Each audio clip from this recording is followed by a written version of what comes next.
वो लगातार पिछले कुछ दिनों से अपनी माँ को फोन कर रही थी, लेकिन उसकी माँ ने उसकी एक भी कॉल का कोई भी जवाब नहीं दिया था। जब सबा का फोन उसकी माँ नहीं उठा रही थी तो घबराकर उसने अपने पिता को कॉल की, लेकिन जो सौतेला पिता था उसने भी सबा की कॉल का कोई भी जवाब नहीं दिया। सबा घबरा चुकी थी कि कुछ दिन पहले तक तो उसने अपनी माँ से बात की थी और कुछ दिन पहले तक तो सब कुछ ठीक था, लेकिन अब अचानक से क्या हो गया कि न उसकी माँ फोन उठा रही है और न उसके पिता ने कोई फोन उठाया है। इसलिए सबा सब कुछ छोड़कर मुंबई से सीधा बेंगलोर पहुंच जाती है। जब बेंगलोर पहुंचती है तो सबा की जो माँ होती है वो सबा को नहीं मिलती है, लेकिन जो सौतेले पिता होते हैं वो सबा को मिल जाते हैं। इसलिए सबा अपने पिता से पूछती है कि माँ कहाँ है, लेकिन जो पिता होते हैं वो कहते हैं कि दरअसल जो तुम्हारी माँ थी वो गर्भवती थी, वो प्रेग्नेंट थी, इसलिए वो अपना इलाज कराने के लिए अमेरिका गई हुई है। अब सबा ये बात अपने पिता की सुनती है तो सबा को अपने पिता की बातों पर विश्वास नहीं होता है। इसलिए सबा अब ये कोशिश में लग जाती है कि आखिरकार उसकी माँ कहाँ गई है और उसके किसी के साथ में कोई बातचीत, कोई राब्ता हुआ है या फिर नहीं हुआ है। लेकिन सबा तमाम कोशिशें कर लेती है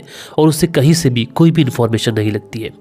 तो आखिरकार सबा की माँ के साथ में क्या हुआ था, सबा की माँ कहाँ चली गई थी, यही सारी आज की इस कहानी में हम लोग डिस्कस करेंगे। Welcome to the show. मेरा नाम है शाविज मलिक और आप लोग देख रहे हैं hidden truth and today we are going to discuss the crime story of the dancing rape.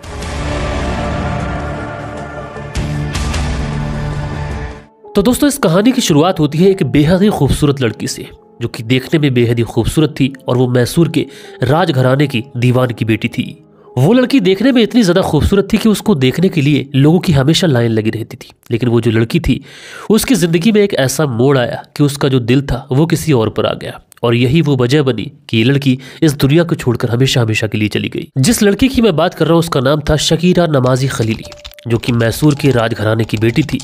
तो जाहिर सी बात है कि दोस्तों, जब शकीरा नमाजी खलीली मैसूर के राजघराने की बेटी थी तो उसकी शादी भी किसी बड़े घराने के लड़के से ही होनी थी। इसी वजह से शकीरा नमाजी खलीली के जो घर वाले थे उन्होंने शकीरा नमाजी खलीली का जो रिश्ता था वो रिटायर्ड IAS अफसर और ऑस्ट्रेलिया में हाई कमिश्नर रहे अकबर मिर्जा के साथ में कर दी थी। शकीरा नमाजी और अकबर खलील मिर्जा की शादी हो जाती है। शादी के कुछ सालों तक तो सब कुछ ठीक रहता है, लेकिन दोस्तों शादी के तकरीबन 25 साल का लंबा समय गुजर चुका था और इन 25 सालों के समय में शकीरा नमाजी खलीली और उसके पति अकबर के बीच में एक बार भी कहा सुनी तक नहीं हुई थी।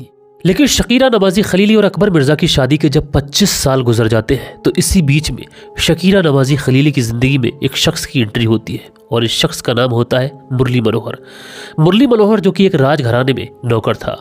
शकीरा मुरली से एक प्रोग्राम में मिली थी और मुरली इतना खूबसूरत था कि शकीरा उसे देखने के बाद में मनमोहक हो जाती है। उसके बाद में मुलाकातों का जो सिलसिला होता है वो लगातार चलता रहता है और उसकी वजह से ऐसा होता है कि शकीरा और मुरली के बीच में नज़दीकियां बढ़ती हैं और उसके बाद में दोनों के बीच में मोहब्बत परवान चढ़ जाती है। मुरली एक बहुत ही समझदार और चालाक व्यक्ति था जिसको टैक्स और प्रॉपर्टी की बहुत अच्छी नॉलेज थी और उसकी इसी नॉलेज की वजह से जो मुरली था वो आगे चलकर स्वामी बन गया। दूसरी तरफ जो शकीरा थी वो आजाद ख्यालों की लड़की थी और मुरली जब उसको देखती है तो उसको ऐसा लगता है कि मुरली के साथ में उसकी जिंदगी पूरी हो सकती है। मुरली जब उससे बातचीत करता है तो शकीरा को भी शुरू में ऐसा लगता है कि मुरली भी बहुत ज्यादा आजाद ख्यालों का लड़का है, इसलिए शकीरा मुरली के और ज्यादा नजदीक आ जाती है और मुरली के जब नजदीक आती है तो उसकी ये जो ख्वाहिश होती है वो धीरे धीरे पूरी भी होने लगती है। और शकीरा और मुरली की ये जो दोस्ती थी जब ये मोहब्बत में परवान चढ़ती है तो उसकी वजह से शकीरा एक फैसला लेती है। शकीरा अपना सब कुछ छोड़ देती है और मुरली के साथ में शादी कर लेती है। अब मुरली और शकीरा शादी कर चुके थे और शादी के बाद में दोनों लोग बेंगलुरु शिफ्ट हो जाते हैं।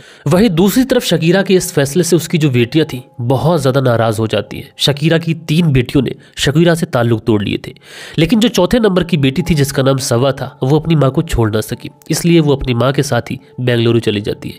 कुछ समय तक तो वो अपनी माँ के साथ रहती है, लेकिन बाद में वो मॉडलिंग के लिए मुंबई चली जाती है। शकीरा और स्वामी शुरुआत में 5 साल तक तो एक दूसरे के साथ में बहुत ही खुशी खुशी रहते हैं, लेकिन 5 साल के बाद में कुछ ऐसा होता है कि जो शकीरा होती है वो अचानक से कहीं गायब हो जाती है। सबा अपनी माँ को मुंबई से बेंगलुरु में कई बार फोन लगाती है, लेकिन जो माँ थी शकीरा वो सबा का एक भी फोन पिक नहीं कर पाती है। इसकी वजह से जो सबा थी अपने सौतेले पिता स्वामी को भी कॉल करती है, लेकिन जो स्वामी था वो भी सबा के फोन का रिस्पॉन्ड नहीं करता है। जब सबा की बात उसकी माँ शकीरा से नहीं होती है तो सबा मुंबई में सब कुछ छोड़कर वापस से बेंगलुरु आ जाती है और अपने सौतेले पिता से अपनी माँ के बारे में पता करती है।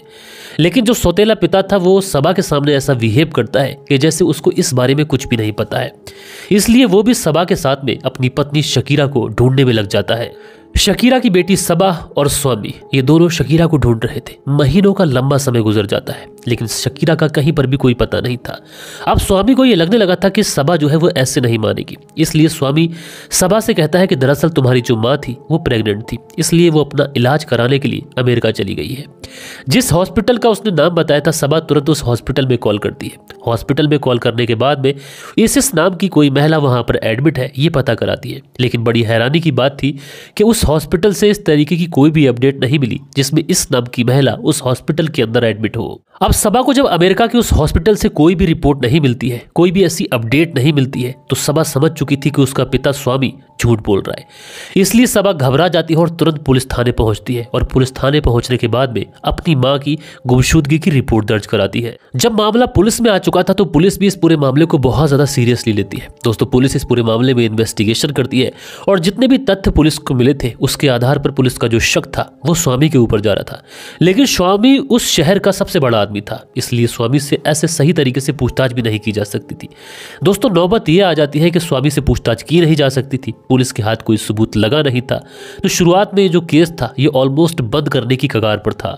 लेकिन फिर इस कहानी के अंदर अचानक से एक बहुत बड़ा ट्विस्ट आता है। 29 अप्रैल 1994 को इस कहानी के अंदर एक बड़ा मोड़ आता है। बेंगलुरु क्राइम ब्रांच का एक कांस्टेबल ठेके वाली शराब की दुकान पर शराब पीने के लिए गया हुआ होता है। उसी समय उस शराब की दुकान पर एक आदमी शराब के नशे में बड़बड़ाने लगता है और कहता है कि पिछले कुछ महीनों से बेंगलुरु की पुलिस जिस महिला को ढूंढ रही है वो महिला पुलिस को मिलेगी कैसे, जबकि वो जिंदा ही नहीं है। जैसे ही बेंगलुरु पुलिस का जो क्राइम ब्रांच का जो कांस्टेबल था जब ये बात सुनता है तुरंत उस व्यक्ति को अरेस्ट कर लेता है। अरेस्ट करने के बाद में पुलिस थाने लेके आता है और उसके बाद में पुलिस उस व्यक्ति से सख्ती से पूछताछ करती है। पुलिस जब उस व्यक्ति से सख्ती से पूछताछ कर रही थी तो वो व्यक्ति पुलिस को बताता है कि दरअसल वो कोई और नहीं बल्कि स्वामी का नौकर है और स्वामी ने शकीरा को ताबूत के अंदर कर जिंदा दफना दिया है। यह सुनते ही पुलिस ने स्वामी को भी अरेस्ट कर लिया और स्वामी से जब सख्ती से पूछताछ की तो स्वामी ने सोचा कि अब सब कुछ खुल चुका है, इसलिए स्वामी पुलिस को बताता है कि उससे शकीरा से कोई भी मोहब्बत नहीं थी, बल्कि उसने शकीरा से सिर्फ उसकी दौलत के लिए शादी की थी और उसने उसके सामने झूठी मोहब्बत का नाटक किया था और ऑलमोस्ट उसको वो सारी दौलत मिलने ही वाली थी। लेकिन अचानक से स्वामी को पता चलता है कि शकीरा ने ऐसा फैसला किया है कि जितनी भी उसकी प्रॉपर्टी है वो सारी प्रॉपर्टी को अपने सारे बच्चों में इक्वली बांट देगी। स्वामी ने इस सुनने के बाद में तुरंत शकीरा को मारने का प्लान बनाया और 28 अप्रैल 1991 वाले दिन स्वामी ने अपने घर के जितने भी सर्वेंट नौकर थे उन सबको छुट्टी दे दी और उसके बाद में उसने चाय बनाई और चाय में उसने नशीला पदार्थ मिलाया और उसके बाद में वो जो चाय थी वो शकीरा को पिला दी।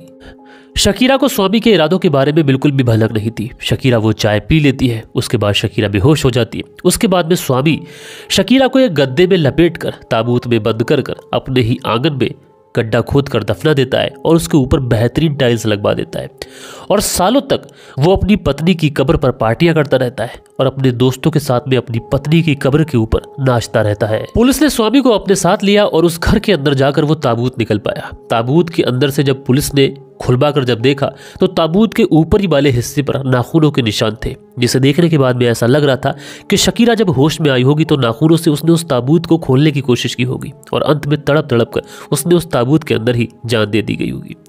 उसके बाद में पुलिस ने स्वामी को अरेस्ट तो किया लेकिन मामला कोर्ट में पहुंचा और स्वामी को उम्र कैद की सजा सुनाई गई। स्वामी अब भी बेंगलुरु की जेल में बंद है। तो आज की इस क्राइम स्टोरी के अंदर इतना ही। आप लोगों को वीडियो कैसा लगा कमेंट्स करके बताइएगा और दोस्तों मैं आपका इंतजार कर रहा हूँ कि आप जल्दी से जल्दी मेरे 1000 सब्सक्राइबर करवा के दे दे। हमारी स्टोरीज आपको कैसी लगती है ये भी बताइएगा।